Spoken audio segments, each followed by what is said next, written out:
बोतारा साईं हिकु अर्ज़ु आहे। चओ छा थो चई?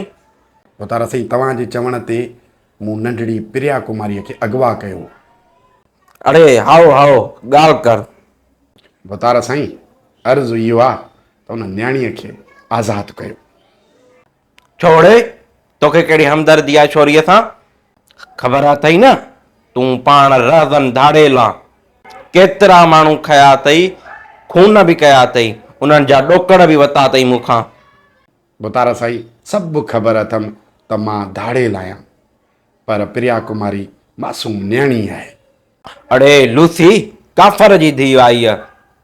बोतारा साईं हूअ त काफ़र जी धीउ आहे, पर तूं त मुहम्मद मुस्तफ़ा जो उम्मती आहीं। तूं छो एॾो पथर दिलि आहीं? रसूल ख़ुदा जी उम्मत खे त रहमदिल हुजणु खपे। बोतारा अड़े हल हाणे तूं मूंखे ॿुधाईंदे त मां केरु ऐं कीअं आहियां। बोतारा सच में उन वक़्तु रहम कोन आयो, पर हाणे अहसासु थियो आहे ग़लतीअ जो। साईं घर वञा थो त मुंहिंजी नंढड़ी न्याणी प्रिया जा वीडियो ॾिसी करे ऐं मूंखे चवे थी त बाबा जंहिं ज़ालिम हिन नंढड़ी न्याणीअ खे अगवा कयो आहे, अलाह उन सां बि ईअं करे त शल इन ज़ालिम खे अहसासु थिए। बोतारा साईं तव्हांजे लाइ त मां धाड़ेल आहियां, पर पंहिंजी धीअ जे लाइ त मां शरीफ़ पीउ आहियां, ऐं प्रिया बि कंहिं पीउ जी न्याणी आहे। रहम कयो वॾेरा साईं, अलाह जे कहर खां ड्रिजो। अड़े उथ हाणे लाहियां न पटको। बोतार ईअं न कर, मतां तारीख़ में लिखिजी वञे त सिंध जा मुस्लमान ज़ालिम हुआ ऐं सिंधी हिंदुनि जूं न्याणियूं अगवा कंदा हुआ। अड़े तारीख़ हमेशह ताक़तवर ऐं हकमनि जे हक़नि में लिखी वेंदी आहे।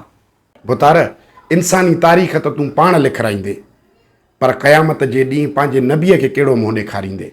किथे ईअं न थिए त इहे हिंदू क़यामत जे ॾींहुं तुंहिंजे ख़िलाफ़ु दाई थियनि ऐं नबीअ खे चवनि त तुंहिंजा उम्मती असांजूं न्याणियूं अगवा कंदा हुआ। उथ विझाई न धूड़ मथे में। बोतारा साईं मुंहिंजो सिर कटायो। मुंहिंजी न्याणी खपेव, मुंहिंजी न्याणी खणी वञो, पर उन जे बदिले प्रिया कुमारीअ खे आज़ादु कयो। मेरे मन को भाया मैंने कुत्ता काट के खाया, लोमड़ी का दूध पी के पलाए ये वडेरा।